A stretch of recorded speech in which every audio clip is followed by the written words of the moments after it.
Listen, let me just help you explain. I gotta explain this to you. Like, so we have something, all of us, we have something that we share that'll be unique, I think, for a little while just in college basketball from a standpoint of like we got something that we all tie back to. So I never downplay my ties to Pittsburgh. I never, there's never a time when I'm not a supporter of like Jeff or whoever is there and whatever it is that they're doing, like that's gonna always be me for forever. So nobody can like take that from us. Like we all have the ability to share in that regard. But like for me though, I was prepared though. Yeah. No, I was prepared. That was just in case, I was Hey. I was wondering what was that. I had to pick. I had to get ready. You know what I'm saying? Hold on, hold up. You got the red You got the background? red one, the real Oh one. man, Who's still? don't worry about that. I like it. Yeah, I like long it. sleeve too. For y'all that don't know too, I got long sleeves too. So No. it's a little cold up here in the Northeast, man. So, Yeah, y'all. That clip on the door. Welcome back to the NIL podcast. I'm your host, Jermaine Dixon, here with my brothers, Gary McGee, LeVance Fields. And today, we got a special guest. Everybody, welcome in my coach, my brother, my big brother. Is no one I look up to more than this guy. He took me in when I came to Pitt. He's a real Pitt legend. One of the smoothest floor generals when he was playing on the court. They ever rocked the blue and gold. If you ever watch Pitt in that era, he represent what Pitt was in the early 2000s. Tough as nails, big time competitor. We gonna get the full journey from where he started his grind to going into coaching, and where he's at now in life. So everybody lock in, Pitt family, hoop fans, coaches, players. This is gonna be a treat right here. We got Brandon Knight in the building. What's good, BK? appreciate y'all having me. Appreciate y'all. The Dark Knight. The Dark Knight. Hey, point guard. Point guard. Oh man, this is special moments for me, man. I appreciate y'all just having me up here, especially like from you just what you just said. It's like that's one of the main reasons or one of the good feelings in coaching, like to know you had a positive impact. I think everybody always thinks of like just what happens on the court, the basketball, but just the personal relationships that you build over time and over the course of years. And so like now, like y'all are all extensions of my family, and vice versa. My family has become extensions of y'all's too. So it's my pleasure to be on here with y'all. Yeah, and we gonna get into all these great stories that we got. But first, I want to ask you, what was it like growing up in Jersey, and when did you realize you was him in basketball? You said him, like I was just one of the guys. Like I was, I don't know. I never everything that I played. Like I just was so competitive. Like all I ever wanted to do was just win. And so it didn't matter whether it was baseball, whether it was football, whether it was basketball. It didn't matter how we won, the outcome for me. I was like, I think that's kind of the coach in me. It kind of came early because I didn't really care um as much about the personal accolades as it was like just that we won. Like as long as we won, like I could be like, you could say whatever it was that you wanted, but it's like I won, right? Like that was more so the thing that I was into. I was a poor sport.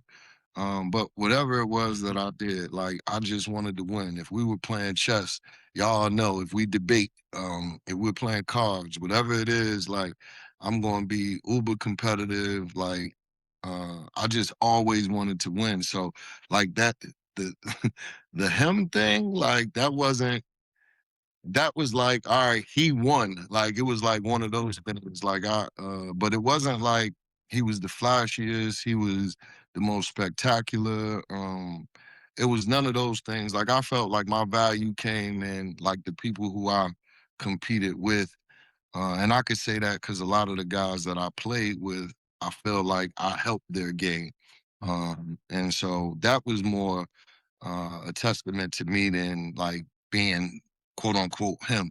But beating the guy that was supposed to be him, I love that. Uh, that was more enjoyable. But all right, so B, I love you're humble. You're a humble guy. I know who you are, right?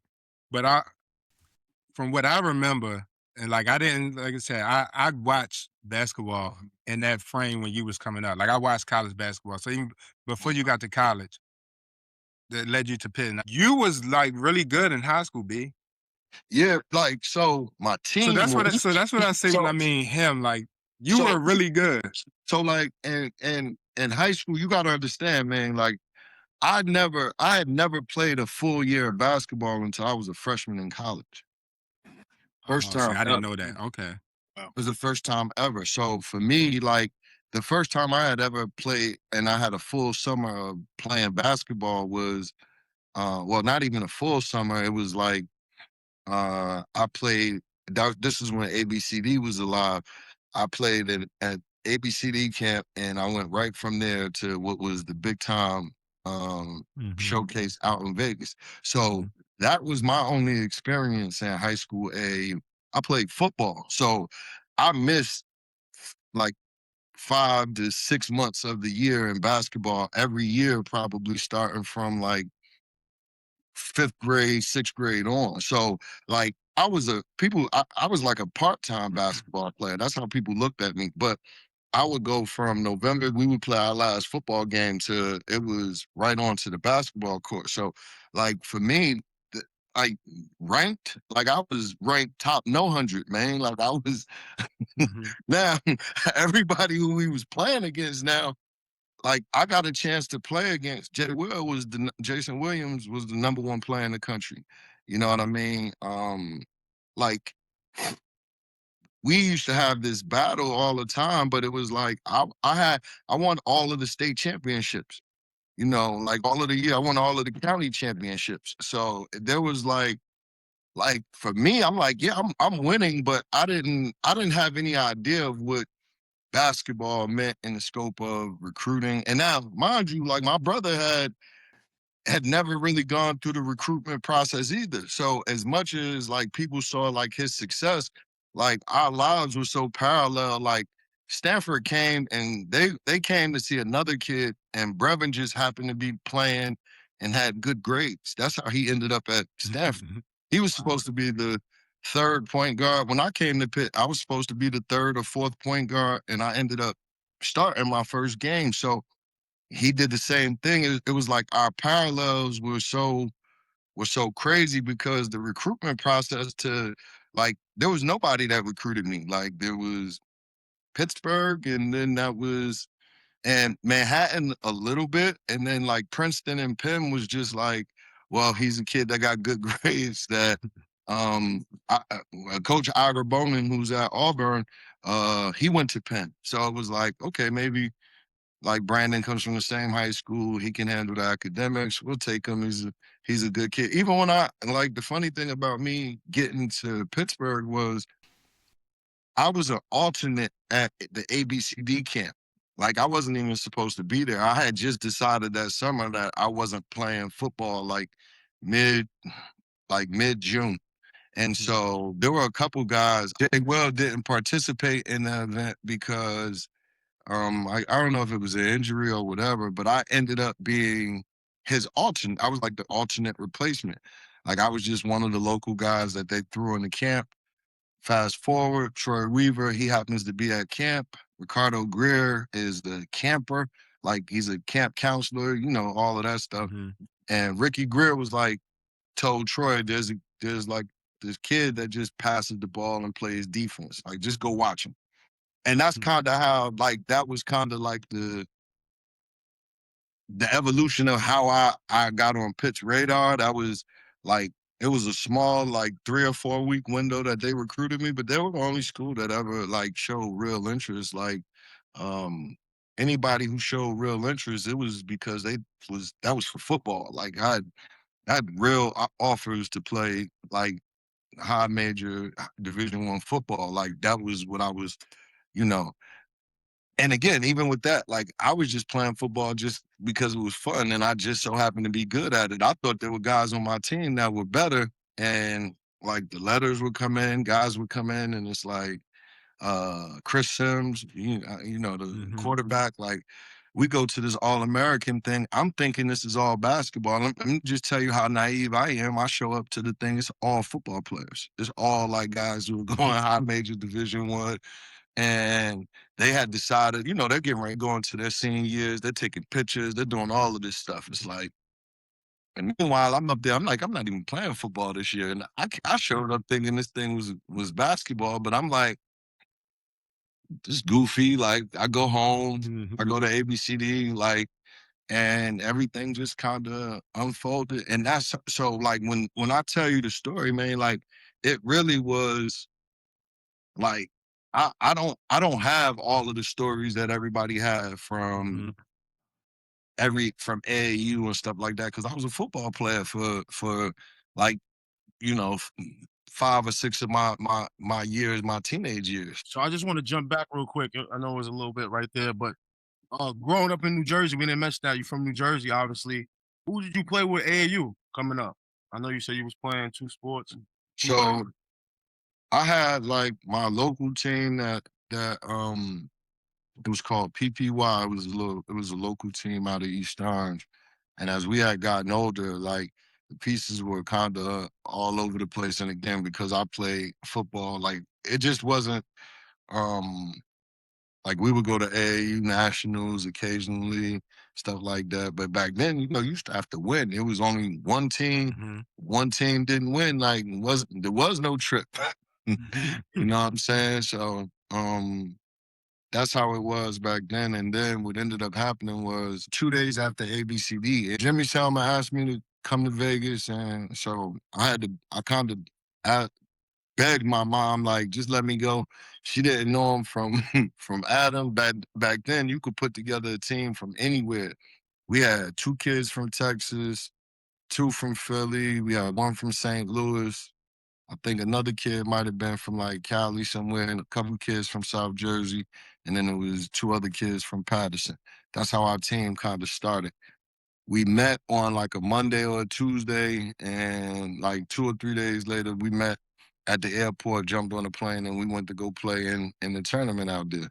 And when we got out there, like I could remember, and like you see teams, uh, Mike Dunleavy, Gilbert Arenas, Jason Capono, like you see all of those guys, like at times, some of those guys were all playing together. You see, like, it was a ton of talent. Carlos Boozer, like all of those guys, like, and they were the top players in the country. DC Assault had, I think, of their 11 players that they had on their team, like 9 of them played in the NBA. So it was everybody, Nike, Adidas, Reebok, it didn't matter. Everybody played in the same tournament. So there was no sneaker affiliation that was prohibiting any of us from playing against each other.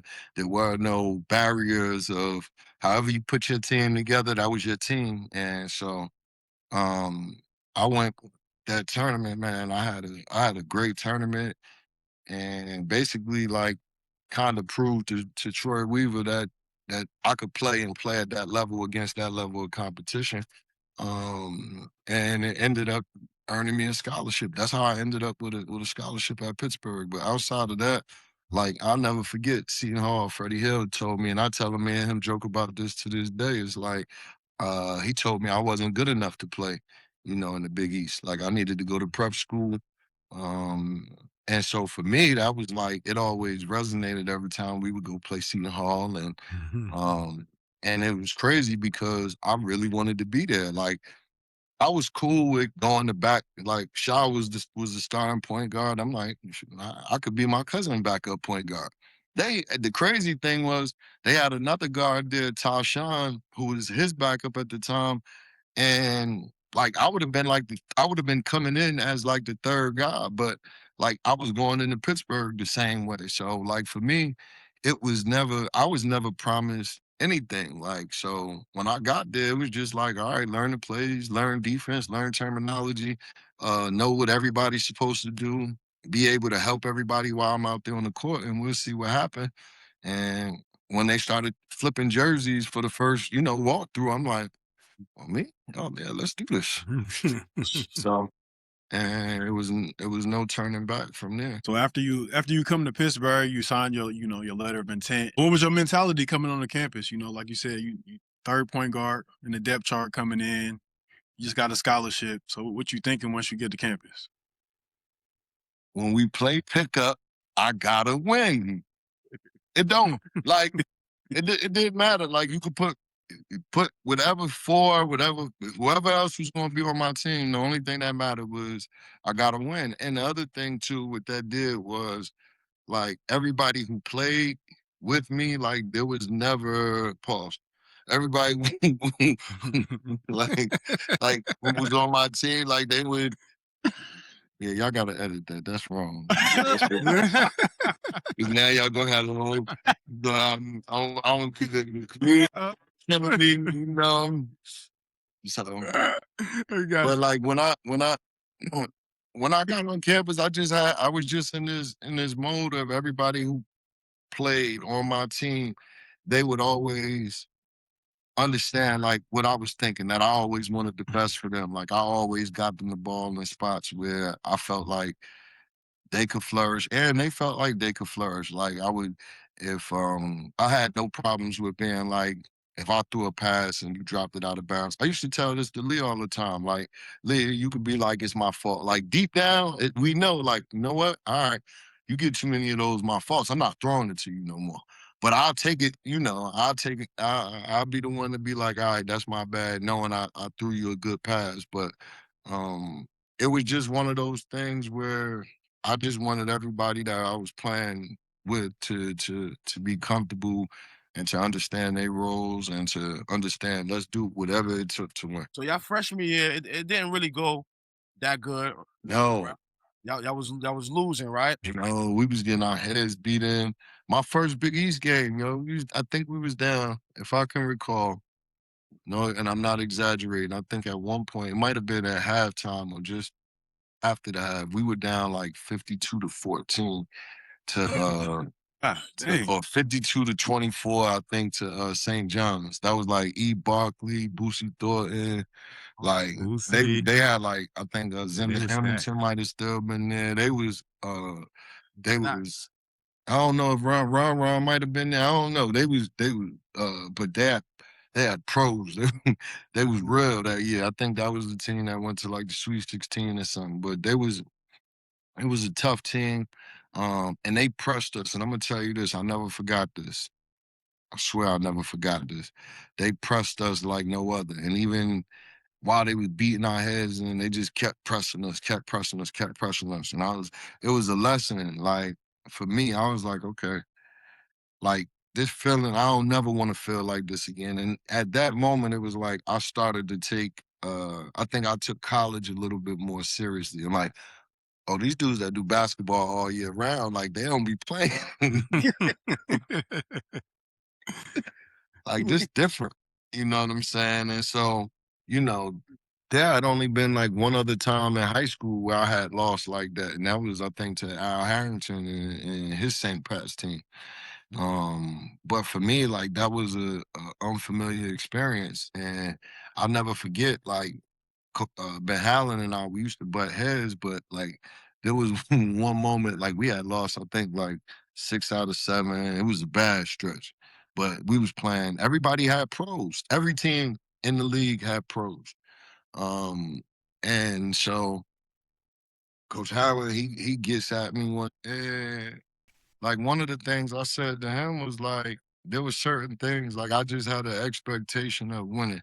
And I wasn't preparing to be close. I wasn't preparing to be um like just in the game. And so at the time we probably weren't as talented, rightfully so as everybody else. Myself, I wasn't prepared for the role that he probably threw me in at that moment to have to handle all of those minutes. I mean, I was playing almost the whole game, the entire logging every minute, but it was it was great for me because I got a chance to learn on the job, and I learned through some tough experiences. Like none of you guys have ever had the experience of John Linehan picking you up full court, 94 feet.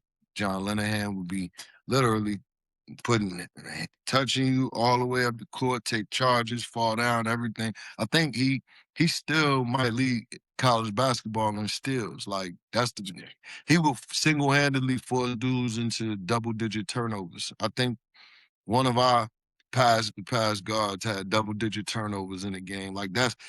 That's the kind of guys that you was facing on a night in, night out basis. Like Jason Hart was a pro. Like there was just pros all up and down the line. Notre Dame had three, two first round picks.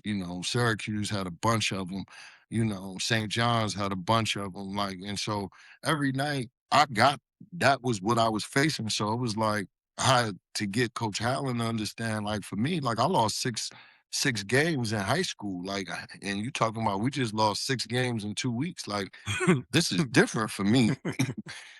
And That's like this is not acceptable. So like, your standards and my standards need to align, but they also need to be raised too. Mhm. They definitely need to be raised. So that's where, I think for he and I, we got to a position where eventually by like my junior year, as we started to win more, like I think we kind of understood each other better. Like he demanded that I practice better. Like, and that was one of the things that helped me. Like he always told me that I had to practice better. And then the other thing too was he made Jerron Brown, who was a big guard, big physical guard, pick me up full court, guard me, like that for my first 2 years. And then by my third year, I was playing against, Carl Krauser, who was, in my opinion, the best guard in the league at the time that I was playing against every day in practice. So he was bigger, he was physical. And so like I always tell Carl this, like Carl was as much responsible for me winning most improved and player of the year in the same year my junior year is because Carl showed up and how competitive he was every day in practice and how hard he pushed me in practice every day. So like those were things that like Coach Allen and I both got from each other. Like I needed to practice and work harder. And then I could demand more from other people. What was that moment? What was that moment where you and, well, you can't speak for Coach Allen, but what was that moment where you felt like the atmosphere is starting to change around here in Pittsburgh? We were, and I tell Ricardo Greer doesn't get enough credit for that turnaround because our first run in the Big East tournament, that kind of started like us the years and years and years and years of us going to the championship, that was Ricky. And Ricky put the book bag on. He kind of led us. And we went on a 4-day run that was almost like magical. We ended up losing in the championship to Boston College, but we had just ran out of gas. Like the night before, I think we played a double overtime game against Syracuse until like 1 in the morning. It was like the last game of the night, and it was a physical game, a bunch of fouls, everything. But in the championship, we started off, we were rolling, and we just kind of hit a wall. But that was the start. Like that team, I think that team might have finished like 11 for 12 in the Big East. The team that went to that first Big East championship. That was your And sophomore year, right? that was my sophomore year, and that really doesn't get enough credit. But that team was the team that or just Ricky showing us. Ricky and we had another senior, Isaac Hawkins. Them two dudes, like they led us. But Jerron, Julius, myself, like it was another kid, Chad Johnson. Like all of us, it was our first taste of Should have like, it. okay, we got a chance to be good. Like we really got a chance to be good, and we took that into the summer, and the rest was history. Coach Howland, he had one moment. We had another kind of. It wasn't a big clash. I don't even know if he would remember this, but we had a reporter come. I think his name was Ron Cook. I think he came. Ron Cook. I remember I Ron. think he came, and you know, everybody go through the league. It's media day, so you know, everybody asks the questions that they ask, and so they say like, well, how do y'all think y'all are gonna do this year? Because you know, we were picked like last or second to last or whatever. So I was like, This is well, going into the sophomore year, right? this is going into my junior year. This Oh, is to after junior. the Okay. after that little Okay. run. So we had spent all summer, you know, that's when we started like it was like, nah, everybody gotta be in the gym, everybody gotta play pickup, like the 9 o'clock runs. That's when all of that started. And yeah, I'm gonna tell you, I would be sitting outside their classrooms like, yo, I got class, I got a test, I got nah, come on, man. You could do that after we done with pickup. And so we did that for a whole summer. So bring it back to Ron Cook when he asked that question, I was like, well, we're gonna win the league. And how you know, I'm like, well, what y'all want me to say? We gonna finish in 12th or wait and see? Like I was going to compete to win. Like we weren't just we didn't do all of that summer to lose. Like so and I didn't it wasn't like I just brought it up and I'm like, hey, everybody, public service announcement. We are winning the championship. It wasn't like that. It was just like y'all are gonna be so terrible. Like that was like so because we know y'all are gonna be so terrible, like shot in the dark. What do you think y'all will finish? It's like, you know, win the league. And we won the league. The next 2 years we did. You know what I'm saying? Like, so I went back to the championship the next 2 years and eventually won it my senior year. So hearing you talk, cause I hear like from you and Highland, and obviously you down to your teammates, is accountability. It seemed like y'all held each other accountable for the things y'all were doing on the court, off the court, and that's what really got the ball rolling. You kind of you went ahead, but for your junior year, like you said, you already put the prediction out now. Now you know you put the work in. Y'all starting the 9 o'clock runs at night, so I know you're gaining more confidence going into that year. You just know, like it's your team, you running the show, and you have all the confidence in the world that y'all could really compete at a high level now after going through your first 2 years playing all them pros in the conference. Yeah, but Lee, it was kind of like, and I know this is going to sound corny, but it was our team. You know what I'm saying? So when I was speaking, it wasn't like I was speaking from just what I had done that summer. I knew what they had done, what they were doing that summer. I knew the kind of work that those guys had put in. I know, you know, we had guys, and this is what I say was special about dudes like Carl, JP, had like dudes would try to sneak in the gym and get in the gym at extra times when everybody else didn't know. Like it was like, how can I get a competitive advantage? The Fieldhouse used to be closed and locked. Carl would be shooting, and it would be the emergency light would be the only thing on. It would be damn near dark, and you know what I'm saying. So it was like Carl wanted my spot, like, and it was the thing. It was nothing wrong with that. Every day in practice, it was he would let it be heard. Like, okay, I'm getting somebody's minutes. It doesn't matter whose, but I'm gonna play. Like, and so Carl, every practice made us like that. And I'll say our culture was developed, whether you could say from Howland, Jamie, lifting, like we competed in the weight room. There was nothing that we weren't competing at. Like the one-on-ones, the two-on-twos, closeout drills, like which team won the most games 5-on-5. And so like when you have a culture of guys where everybody was like that, it was you knew going into a game, like at least you got, you know, the majority of us are solid on the same mindset, same focus in what we're trying to do. So after that 2002 season, y'all what? Y'all went to the Sweet 16. Y'all won the regular season. We won the regular season and we lost in the championship, but I got hurt. That's the asterisk by that one because I got hurt on the last play of regulation. I tore my knee up. That was my first injury, and so like I lost that summer because I had to have surgery that summer. I missed those 4 months.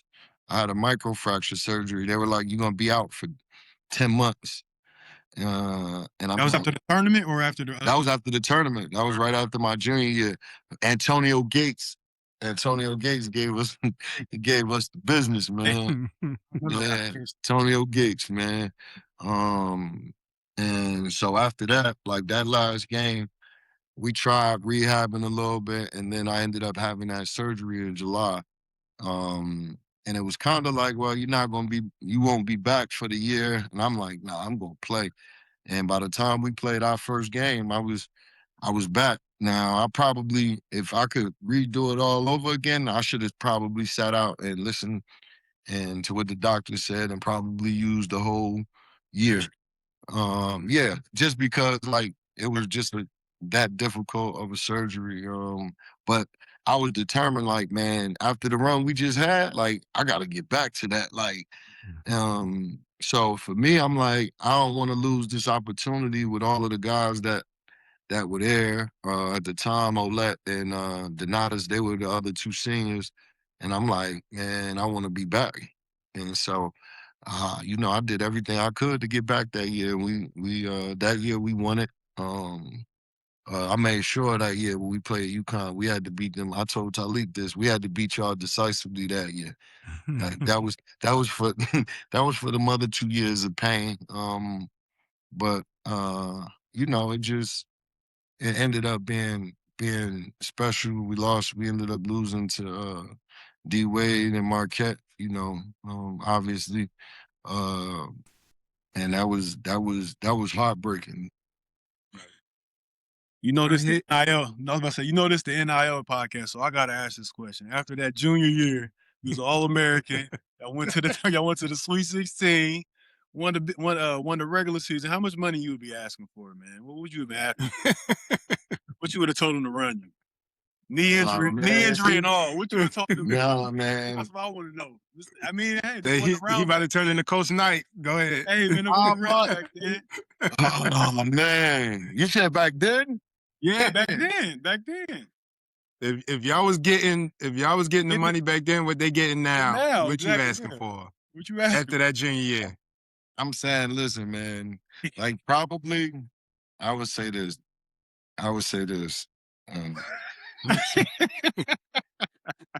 No, like right now, man. Like right now, we giving out some serious bags, man. It's some college basketball is giving out some serious bags, man. You would ask for, man. Don't dance around it. I want to know. Ed O'Bannon. They're giving out bags, man. I probably would have been asking for like suitcases, man. Nah, but for real, y'all act like y'all don't know me, man. I would have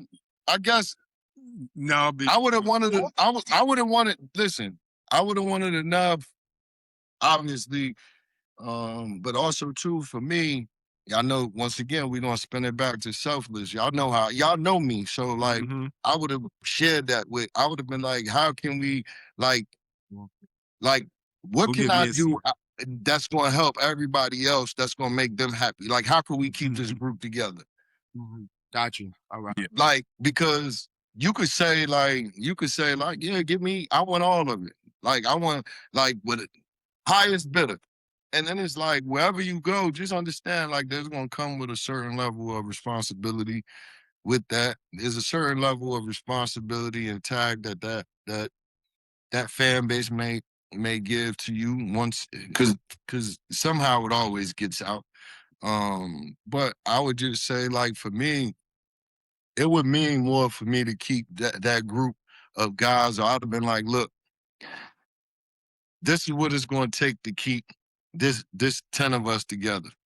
And like for me, there was no guys on our team who I would have been like, what is it going to take care of all 15 of us or all 14 of us? Like there was nobody, not one single person on my team down to a walk-on or a manager that was like, I don't want them around. So for me, it would have been like my NIL pitch would have been ours more so than it would have been for me.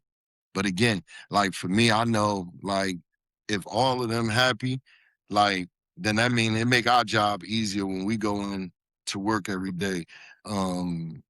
Like the dude that set screens for you, you better clap as loud when you scoring as when he dropping a pass out of bounds or whatever the case may be, because he might not get as many opportunities as you. So even though you got this, you might have a superstar status like or whatever. It's like I'm smart enough to know that every assist there was somebody on the receiving end of that, and a lot of times when I scored baskets, those were especially because of the way we played, it was off an assist from somebody else. So, um, like after the other team scores, somebody got to take the ball out and pass it in to somebody else. So that just go to show you we all need each other. And so politically No, correct answer, G, but I listen. I know you was looking for me to be B like no 5 to 10 mil. And I'm gonna B tell you like this. I'm gonna tell you like this. B. If I I'll was a say better man, be nice. If I was a better man, well, I am a better man, but I knew you would have said that. I knew that too. That's yeah. I knew that's where you were gonna go. That's why I said we gonna have Coach Knight talk about this one.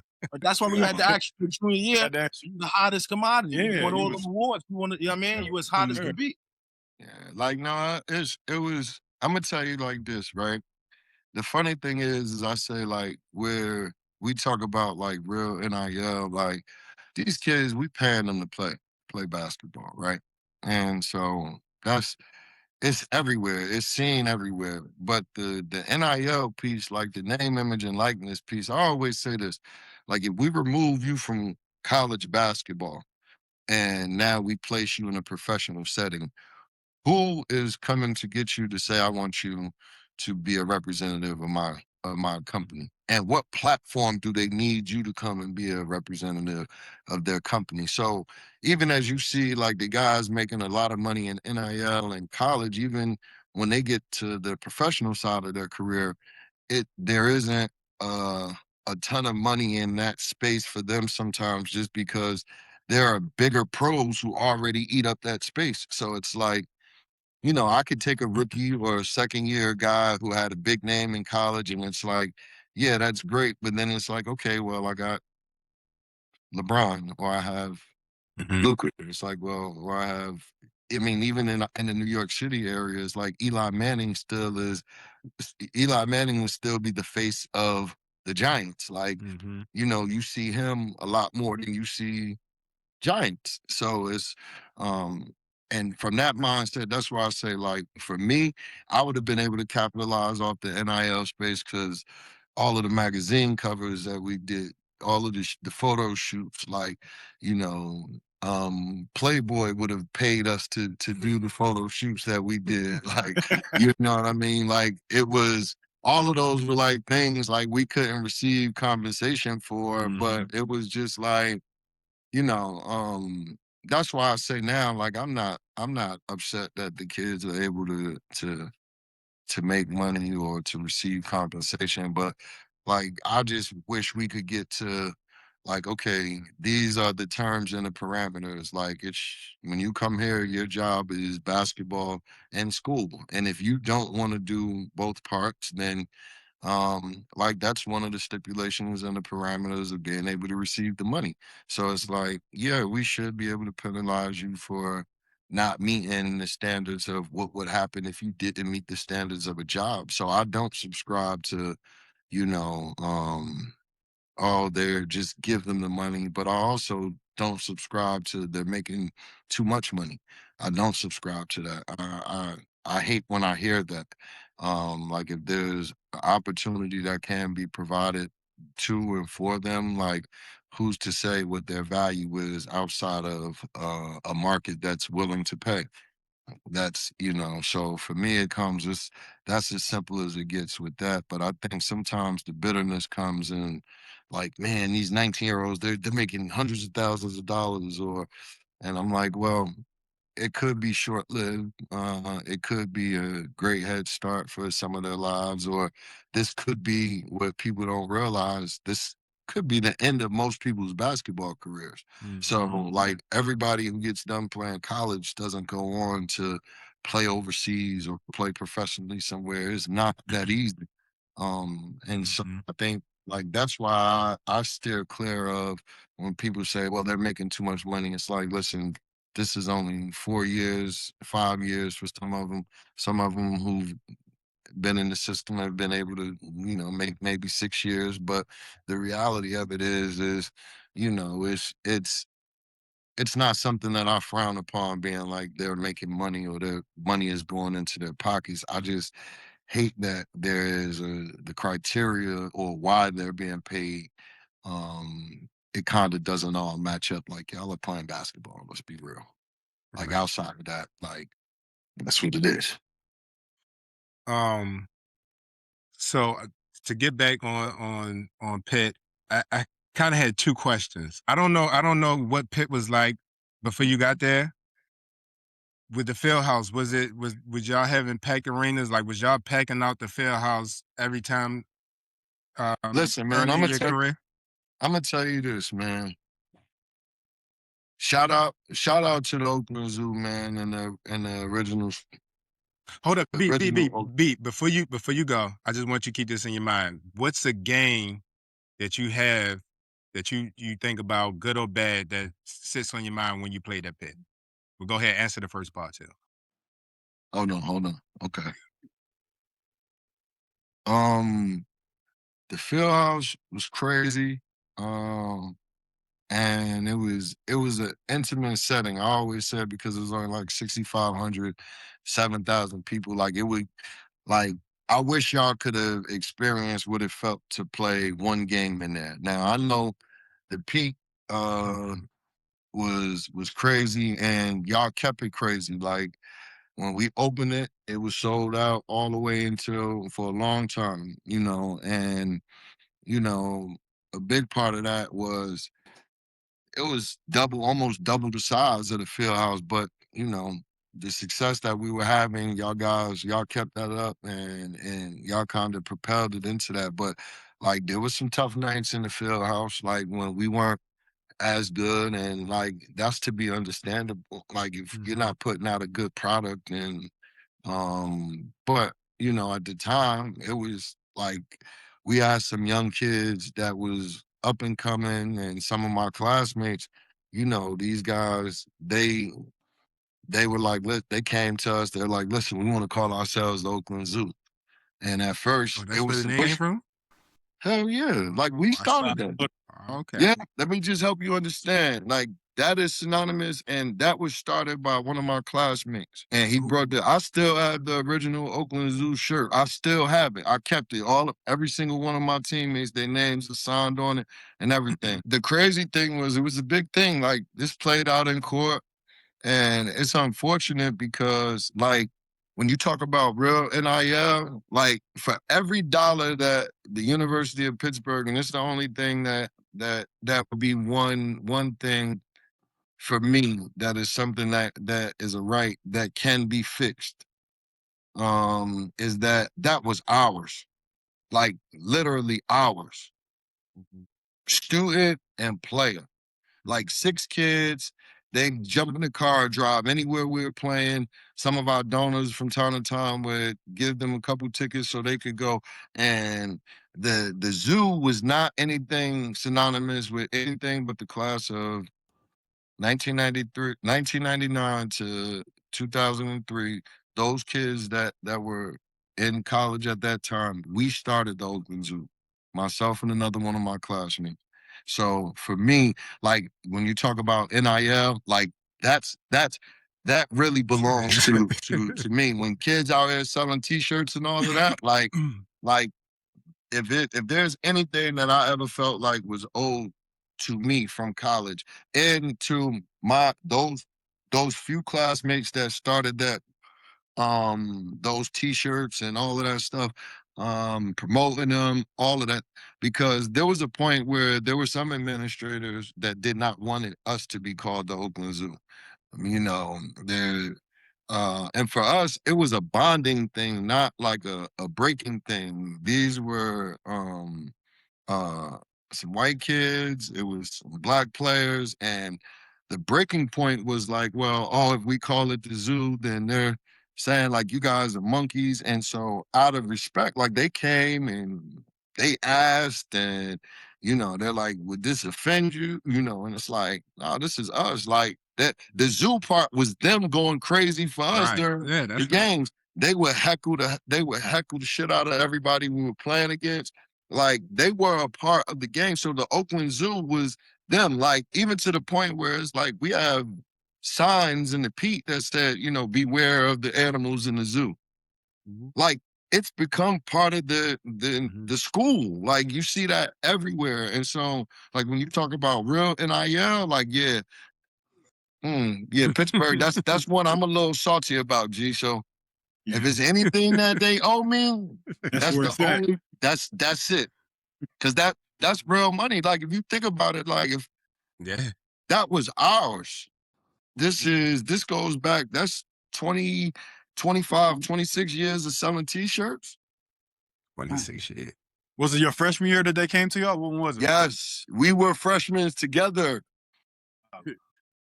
That's Well, so wild. they came in Yeah, the that's school what with it y'all is. locked You know what in. I'm Let's saying? do So, this. That's what's but up. like y'all talk about trends, like that's a whole trend. Yeah. That's a fact. And Main's That's second fine. part of his question, bro, if you remember what he said. Which man. game? Yeah, like what's the game Oh. you still replaying your mind, good or bad? I'm gonna tell you like this, man. Obviously, Biggie's championship, winning it is one of my favorite games. One of my worst memories or heartbreaking memories, obviously, was the loss to Marquette. Hurt a little bit more than Kent State, I think, because it was the end. It was like, damn, I got no more. Like, I'm never going to be able to put this uniform on again. I'm never going to be able to hear our crowd scream again. None of that. And for just for the record, like, you know, I do like to brag about winning.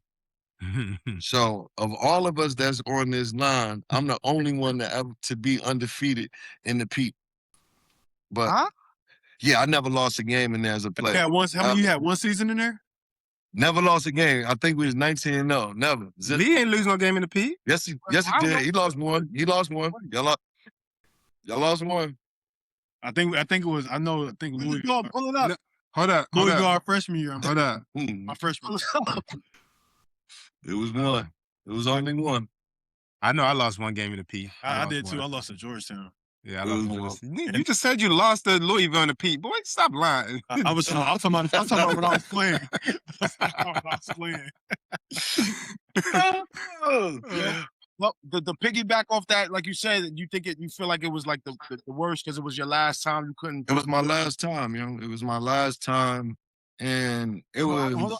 I want to ask. Because you kind of answered it, but like that's what I want to ask you. Like, what was your thought process? You know, once it's over, like, because I remember mine when I'm going to the locker room, and like like that's it. I'm never gonna get to play again with these guys, this team. I'm never gonna be able to chase a national championship again. What was going through your head after all the good things, ups and downs, everything, not being recruited? Like, what was going through your head, man? Oh man. It was some crazy thoughts, right? It was some crazy emotions. The first one was one of my best friends on the team was obviously Donatas Savaskas. And that game he made a mistake. And I hope everybody could forgive him because he is one of the pick greats that probably because of one incident, like people don't show him enough love and respect. Like I talked about me winning player of the year, like he was a big part of that. Like he guarded all of the best bigs. He guarded all of them pros. Like couldn't slip a newspaper under his feet, was the toughest, physical, most, competitive rebounder. He get out there, make threes, outscore. He outplayed, God rest his soul. He outplayed Eddie Griffin both times we played Seton Hall, and that's how we beat him. You know what I'm saying? And so, like, Donatas has so many moments battling Mike Sweetney, battling Eton Thomas, undersized, like Boom Shay, like all of these dudes, Hakeem Warwick, like these was dudes that was pros. Like, and Donatas would get in there and he would guard everybody and he would fight with them. He would scrap with them. But one of the most vivid memories that people had of him was just the unfortunate situation. And he was just being competitive. Like him and Howland got into it during a timeout. He got subbed out, and he took off his shoes. He eventually put them back on, but he was so mad. Like, he went to the end of the bench and he did that. And the irony of us, like, losing by 3, him not being in, I think, at the end of the game, and he was our best 3-point shooter. And he made so many clutch threes for us throughout my career. Like, and it was like, people won't remember him for that, but it's like, man, that man poured his heart and soul, like, all 4 years. And, I was pissed at him. So, like, when we went in that locker room, like, I wanted to fight him. Like, I did everything under the sun to try to fight him. That was my first thing. I wanted to fight. But I was glad, some cooler minds prevailed, like, and Jerron Brown and Tariq Francis, both, they were just like, nah, we're not gonna do that. And so, like, Donatas had to live with that. Later on that week, we met up after the season was over, but it was like one of those things where, like, I went from being angry at him to genuinely feeling bad, because it was like people were just everybody was furious with him, and it was like the whole weight of the world was on his shoulders. And I'm like, man, he ain't lose us that game, man. Also, too, he was just competitive, man. He wanted to be in the game. Coach, I think he put Chevy in the game, and Chevy was having a good day. And Donatas was like, probably feeling like, yo, this is my last game. Like, I want to be out there.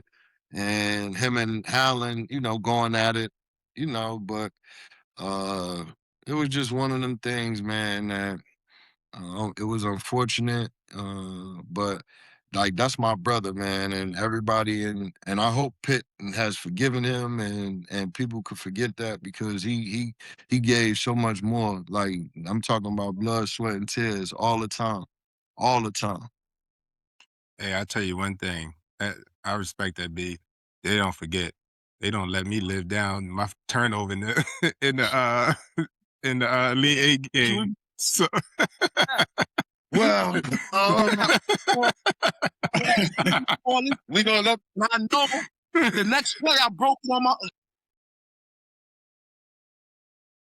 But this joint look like this, man. Just say full on it. that's my bad. Damn, You know what, man? That's big of you. That's big of you. Shout out to Gil Brown, man. You should have jumped, but wait, always on the pod. but it's just, Definitely is. it's just, shout out to Gil Brown. He should have jumped, but, man, I don't know what the hell you was doing face guarding, thinking you could get it 5 seconds. Like, you can't steal the ball. Just stay in between you and your man, bruh. B, you know what They happened? pressed full court the How- whole season. I brought us here. I don't know how I brought us here. B, you know it was 5 seconds. Come on.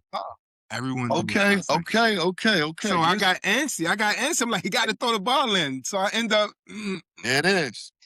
There it is. Like, you finally admitted it. Yeah, Like, no. you just- I know I got antsy.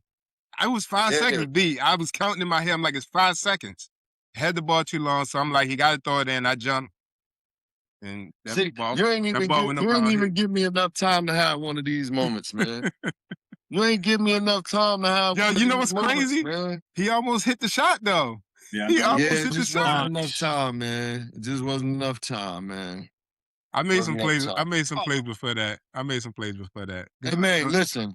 I tell my kids now, man. It's not always that one play at the end of the game, man. That's the way. That's the way. It's remembered. Man, you my brother, man. I'm gonna give you shit for that forever, man. But we good. We good. I know. I can't No, I'm believe I talking about the Pitt. No, the I Pitt mean, fans. see, I They- would listen. I think it's the I'm city of Pittsburgh. This is how they. I'm- This is how Hey, they. stay gonna tell you this. Listen, I was getting ready to before we got on. I was getting ready to send some text messages just to ask everybody what's off limits. You know, there's nothing off limits with me. Hey, go We ahead. good. No. Whatever we Everything got, good. everything is It's everything green. good. It's You green. gotta make you. No, G is the because one you I gotta really- worry about. No, I you really don't. wanted. No, see, this is the thing. Even for G, I got your back. Look, Brad Wanamaker is a piece of shit. and and I'm gonna say this. I'm gonna tell y'all why. Y'all all know why. Part of it is Gary's fault. Part of it is Brad's fault. And y'all know what I'm talking about. Like, Brad had plenty of time to fix it. And but in all fairness, if y'all watch the clip, G wanted it. I saw him give up the like, keep your ass over there. You think he didn't want to smoke? Oh, I know. No, he's a guard point guard. No. Hold on. You know, G used to strap Levass up in the one-on-ones a couple times. Yeah, you tell him. Yeah, flip it up. Don't you lie. Don't you lie. I made him fall on camera. Oh my God! No, you didn't. You always say that. Hold up. Hold up, D. You saying Brad didn't want to smoke? No, what I'm saying is Brad had enough basketball IQ. I'm gonna tell you what happened with them. Brad said he didn't. Brad said if he had the thought process he had now, he would have ran at him and get the ball in his hand. He said it didn't cross his mind. He said see, like y'all don't see. Y'all got to remember that was my scout. So when I sent y'all out there, G, I don't think you remember. I don't know if you remember. I put you on Coombs, McDaniel, and Nas went to Oriaki. I remember this because I'm like, they're gonna go high ball screen. They inbound the ball and Kimba recognizes it. Wait, Oriaki getting ready to run on the screen. Like, nah, give me Coombs, McDaniel. Like, come on. So I'm like, no. So now we get, and when the switch happens, like, I'm like, Kimba backs up. So I'm like, Brad, just go give him. Y'all can switch it. Too. It's a lot. It ain't like, it was mad time.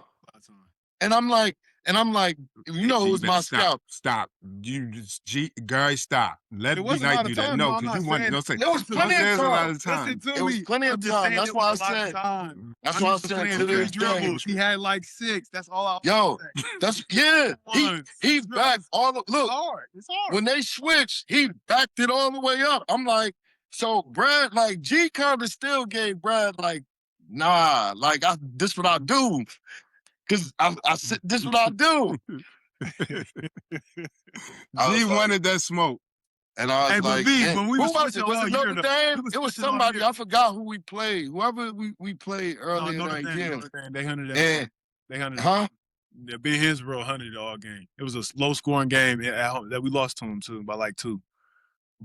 But it was but Brad, that play, Brad, when he backed up, I still to this day, that shit was, I blame it on Brad.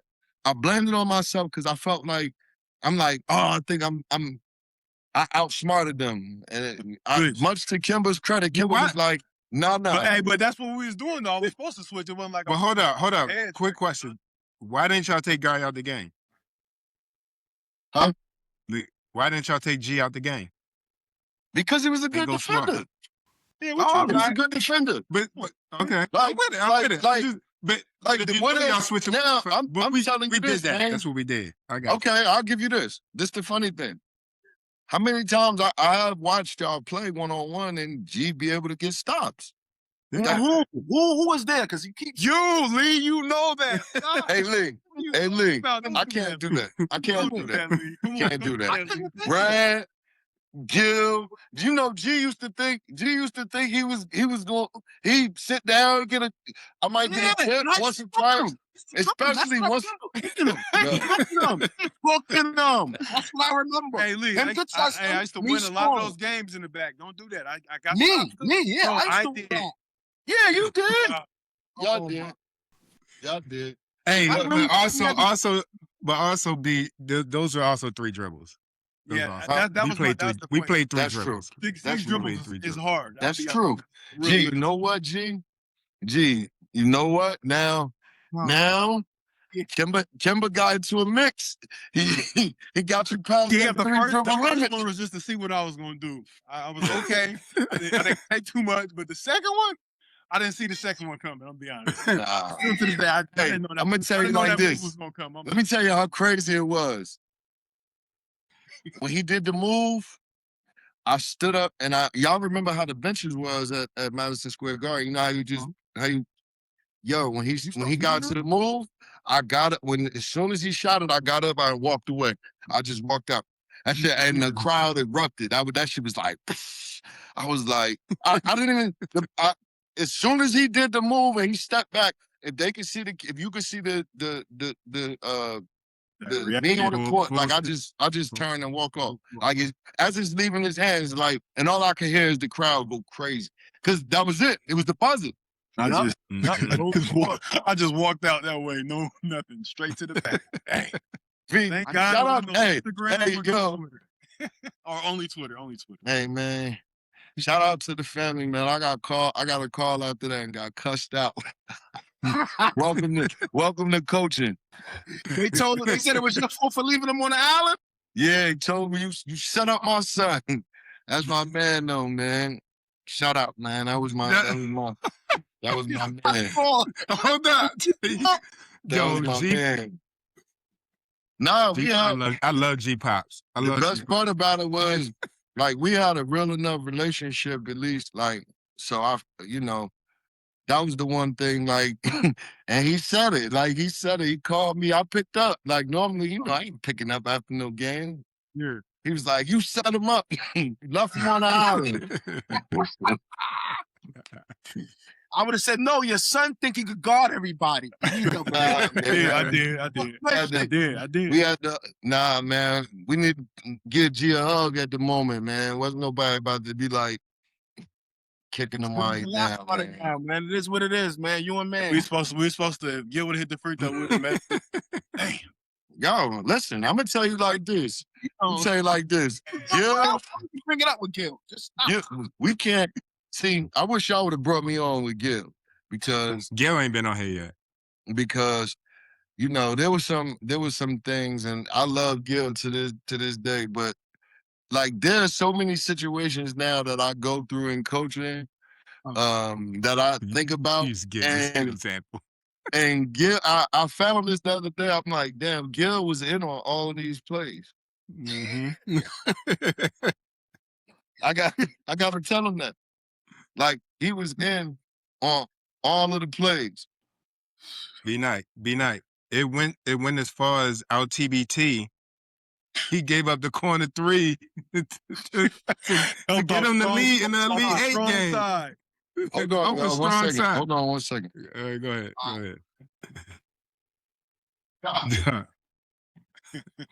How we get there? You set yourself up. Y'all love it. I knew it was going there. Trying to put that shit all. I tried to wear this and not think about it, but this should have a 4. It should be this. It should have a 4. 4 pockets full. I'm with you. I think about that shit all the time. Wow. I never ran the press break like that. I never did the right thing. I always did my own thing, and I go do What are you talking about, man? And I found that's a crazy part. Nah, I'm just saying I never used to do the press like he wanted, the press break. I never would pass it back. I never did that.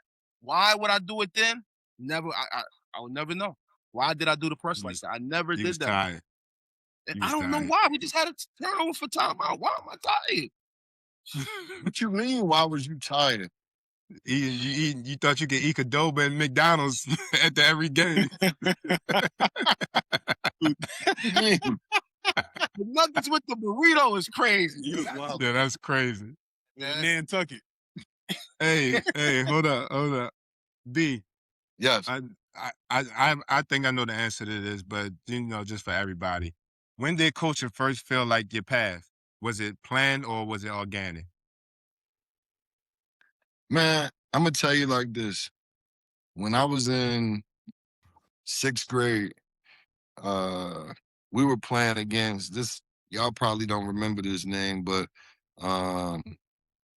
guy by the name of Josh Moore, one of my good friends. Josh Moore was a 7-footer, went to Michigan, played a couple years in the league, but Josh was at St. Benedict's. He was about 6'9" in 7th or 8th grade. And so that was the very first time, like, I drew up a scout report. Like, I told all our guys what defense we was gonna play. I told my coach we was gonna play this 1-3-1, and we was going. This how we was going to guard this 6'9" dude. We all like, y'all, Billy Raftery, his son played on my team.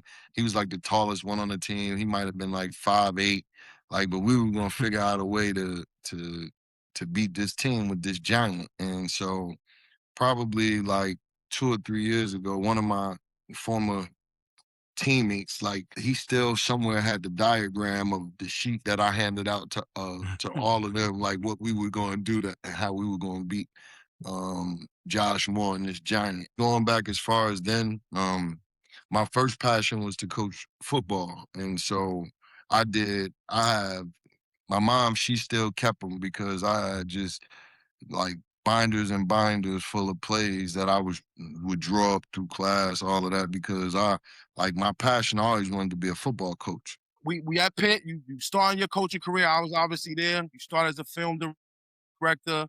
Right then and there, you knowing like, this is what I'm gonna do. I'm gonna just go up the ladder. Like, how was you feeling? Because when I first met you, you was mean as shit. Your face is always mad. You coming off major knee surgery, but when I see you in the gym, I just see a mean face. I'm like, yo, what's wrong with this guy? Every time I see him, he's mad, and that's far from who he was. Look, man, don't shed no tears, but like, I was envious. I had lost it all. Basketball was over for me. So for me, like, to be like, I had the ability to go work out. Like, I'm gonna get the player in front of a crowd. Like, that was over. So, like, I was envious. You know what I'm saying? I was jealous for a moment. So it was like, being in the gym, it took me a while. It took me a while to go back to the gym. That was that transition going from a player. Yeah, it was rough. I ain't gonna lie. Like, just even now, like, reliving the moment, saying that shit out loud, like, it was rough. I remember Jodlin Party, like, hey man, why don't you get out there? And I'm like, shit, I just got out of a wheelchair. Mhm. I'm like, and they told me I might not ever be able to walk straight again. I'm never gonna be able to play again. And so, even when I told Jamie, like, I wanted to coach, he was like, well, you want to go back and play, like, and I'm like, dude, did you not hear me? Like, I'm legally handicapped. Like, I can't play no more basketball. Like, I got all of the hardware, I got all of the stuff from the surgeries. I was in the process. I think at that time I had only had one of my 3 surgeries.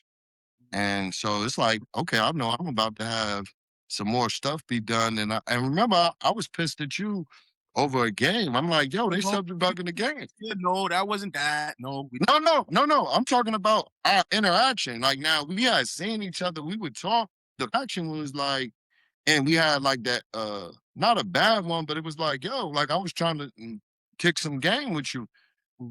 But it was like, yo, I don't have the ability to be out there. So you being mad, like, not being in the game at that moment, like, bro, he put you in the game at one of the most crucial moments of the game. Like, get your ass in there and make the free throws. Like, you pouting and shit. Like, you talking about he don't mess with you. Like, boy, he just put you in at the most crucial time. What you talking about? But like, the immaturity, like, shit, I lived through that. I lived through some of those moments. Like, you don't believe in me. It's like, stupid, you don't believe in yourself. Like, look at how you act. Look at how you present. Look how you practice. Look at all of those things. Like, talk to me about that before you talk to me about your results. So just real quick, like I said, I would see you and I'm thinking like that. And then now, a little fast forward, we're starting to interact. I've been there through the summer. You were at Open Gym a lot, so you was seeing us a lot. We have the Syracuse game. It's crazy. We just had Devendorf on here. I'm chasing Devendorf. He's my class. He's out there getting playing time. He's scoring. I'm on the side like, yo, I want to, coach don't put me in as much as I want. It's an ESPN game. Everybody watching. He puts me in when it matters. I'm pouting. I get fouled. I miss both free throws. Game on the line, damn near. And I go to the back. We wound up winning though. And I'll never forget, B Knight grabbed me to the side and he was like, yo, what's your problem? And mind you, like I said, I'd always seen this guy mask. I'm thinking like, oh, he want to talk to me? Like, but I know who he is. So I'm here listening. And you told me like, yo, he put you in the most important time of the game.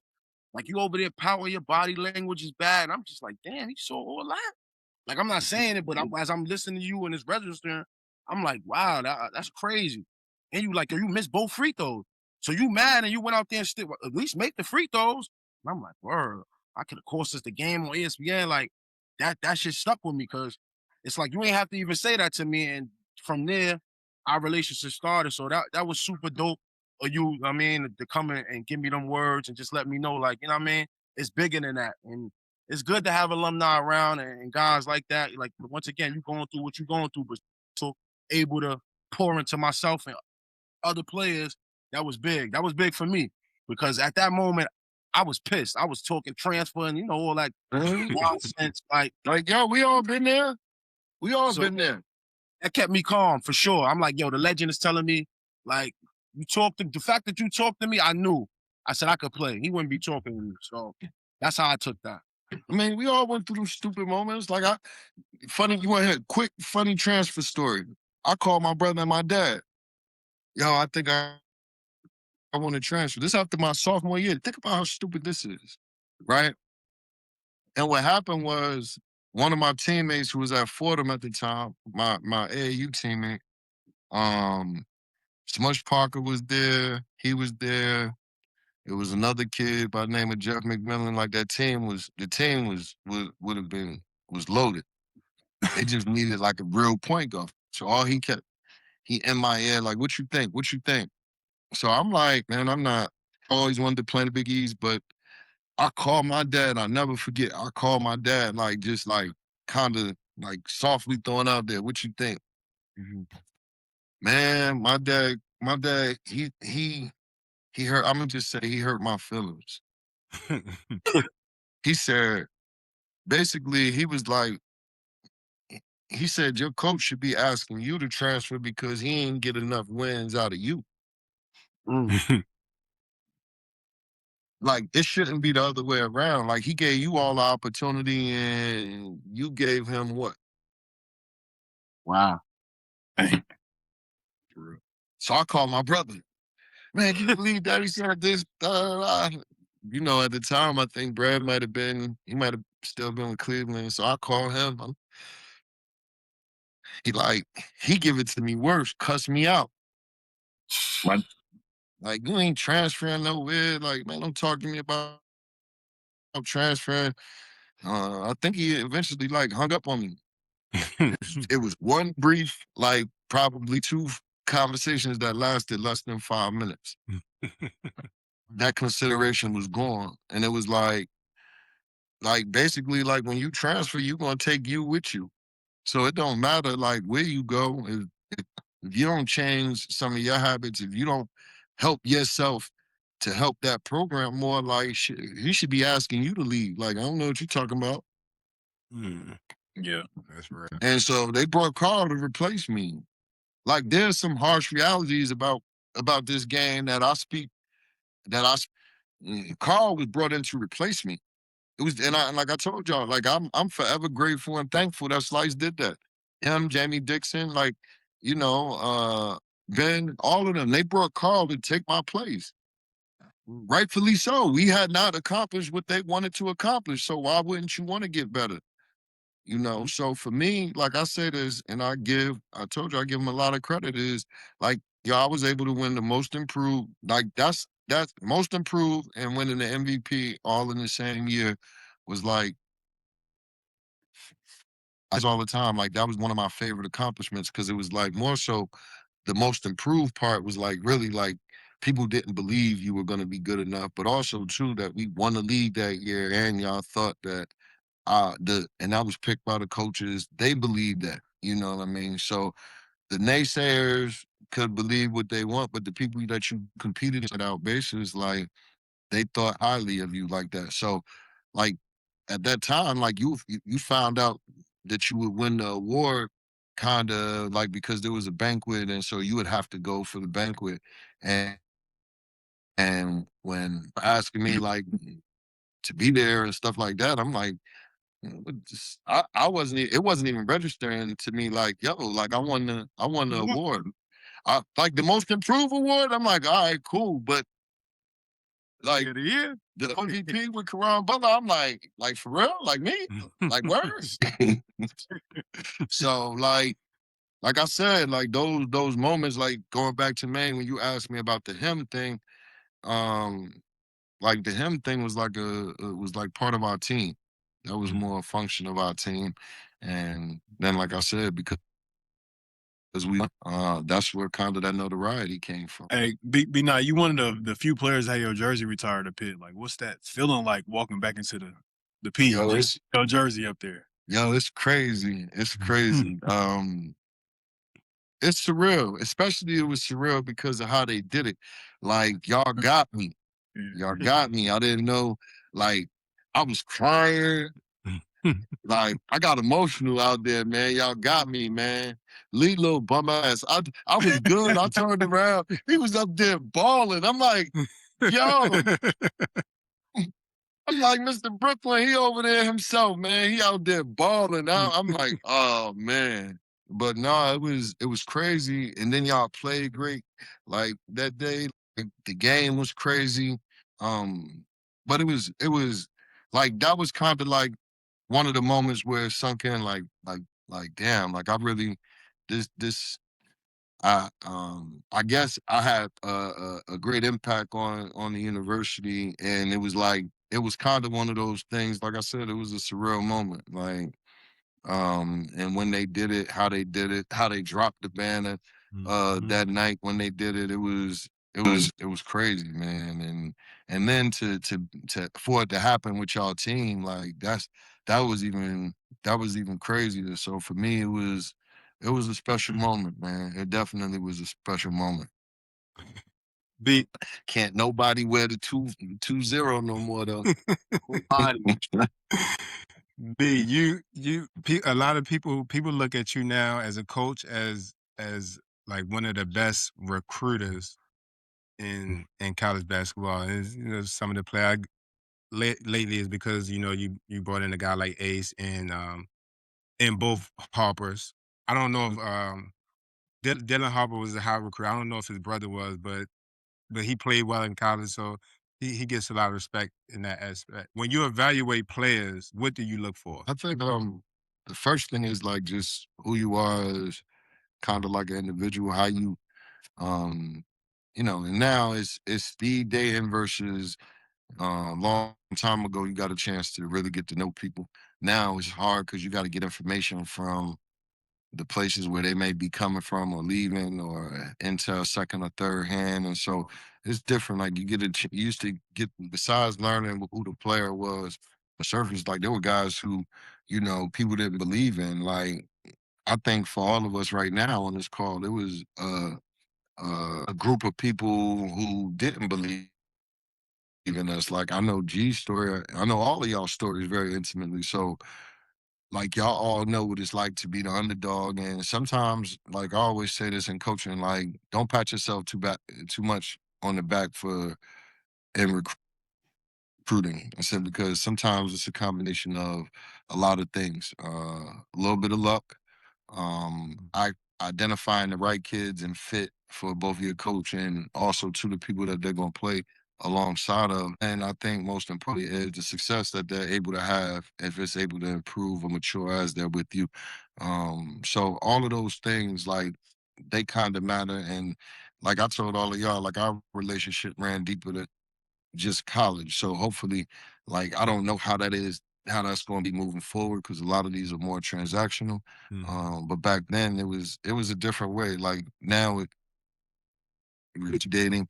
And then my last thing with recruiting is every kid that came in, even when we recruited all of y'all, like the head coach is responsible for signing that paperwork. So I give like my coach, I would always tell them like everybody who we bring in, like even if I have a lot to do with it, like they're your kids, they're our kids, because everybody wants to pat themselves on the back for the ones who've done the best.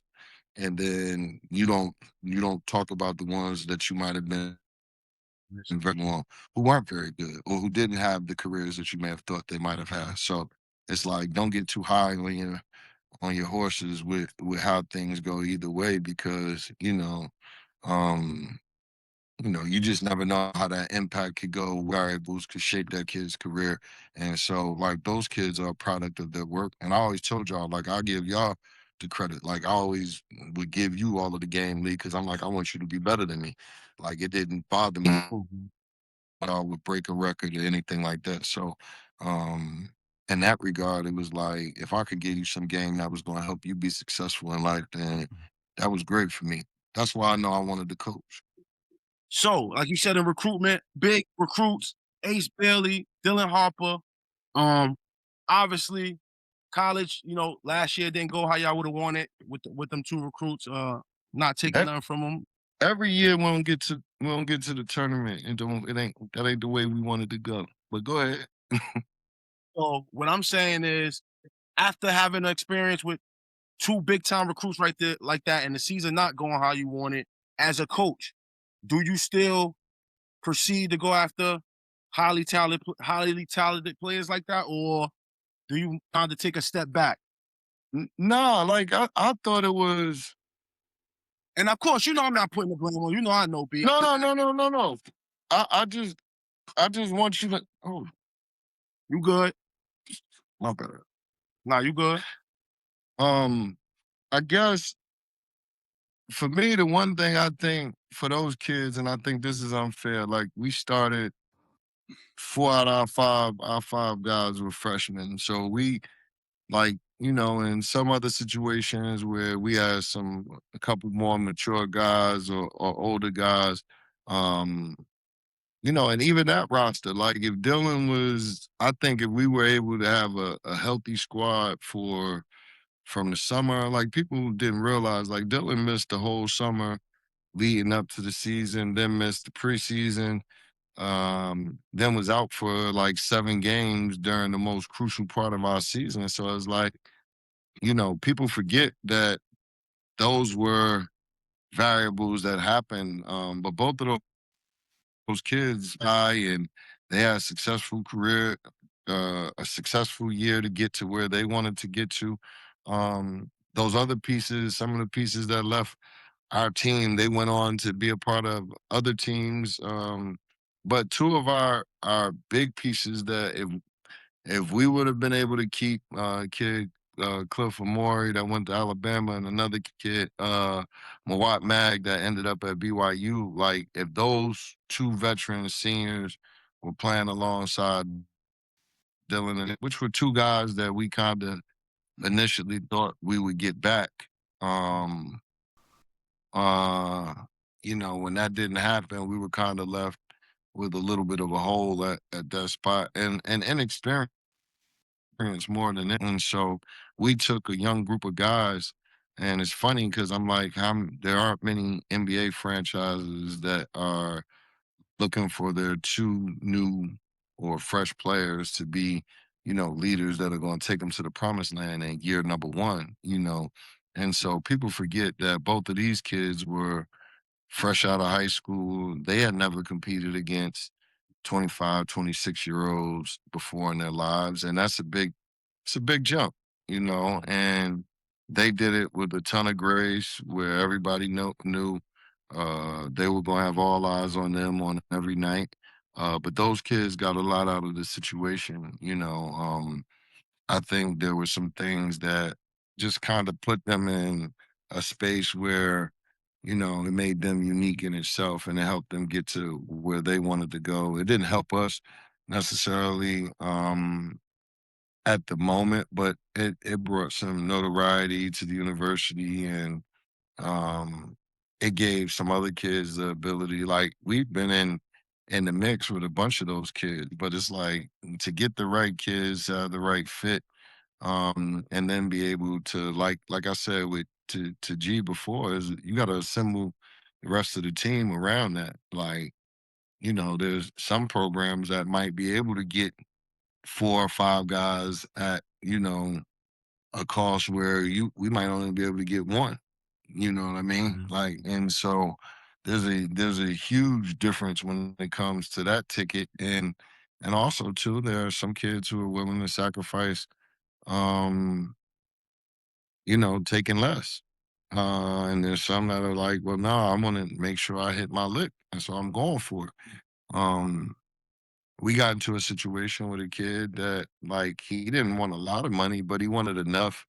And at the time we didn't have it. And so he ends up at UConn. He wins the national championship and now he plays for the Grizzlies.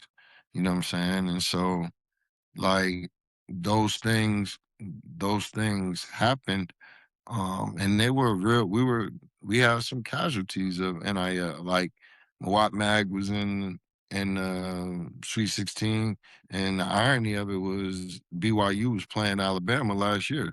Cliff was playing against Mawat in freaking New Jersey.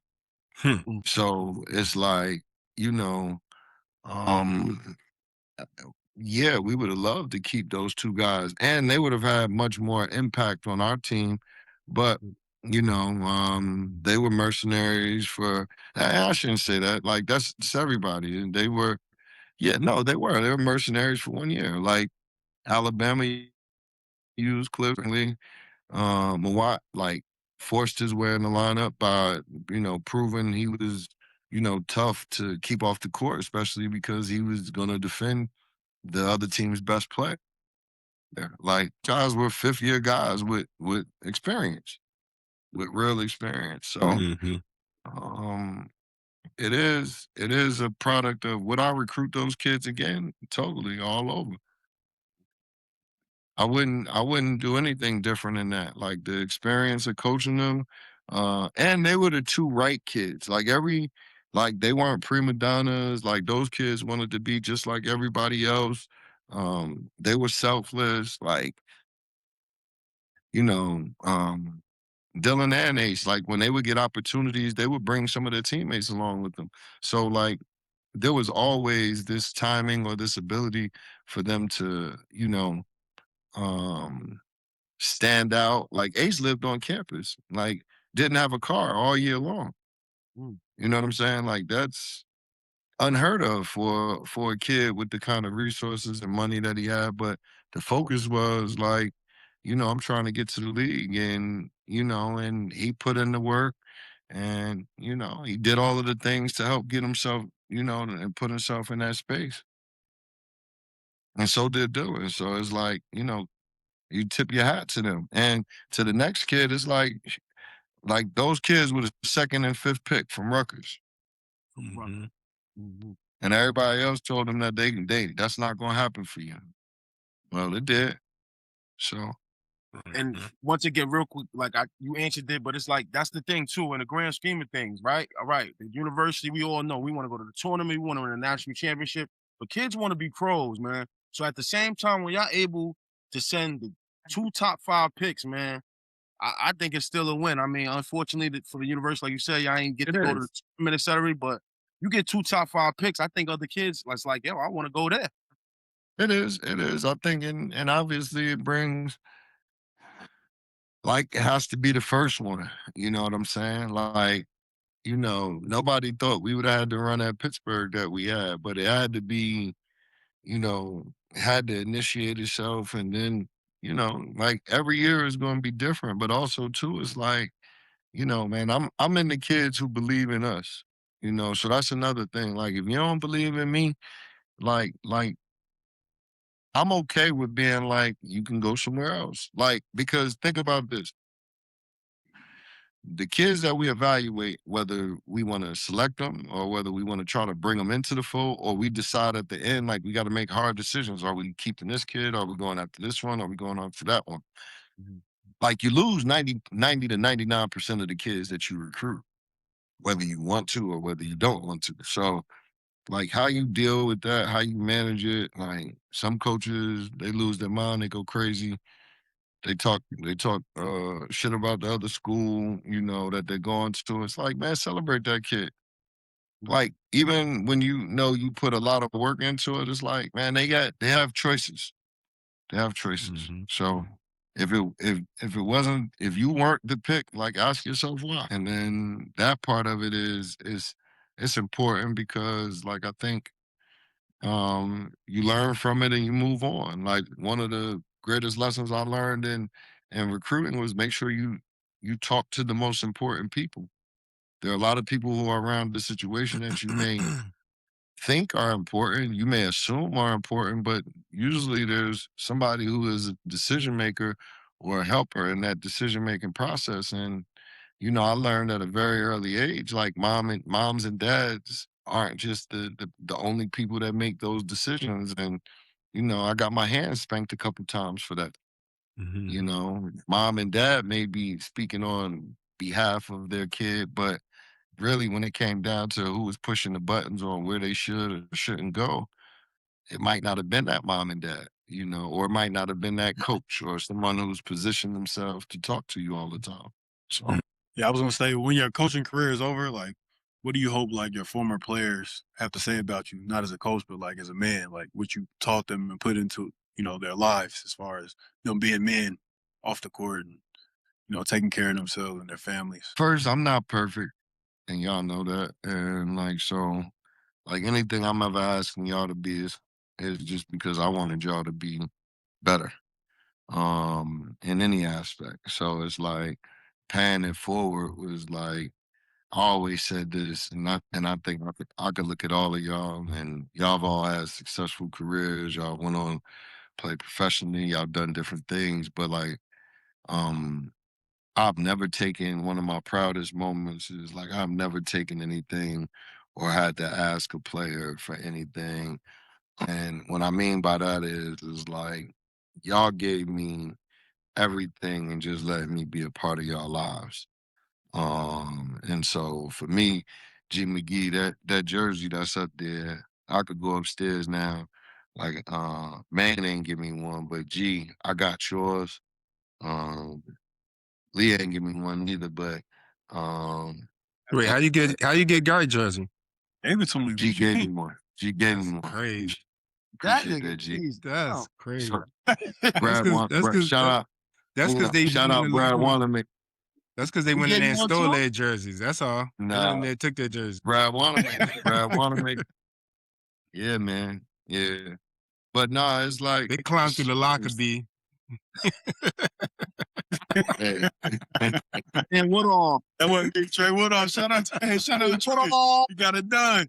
You got right.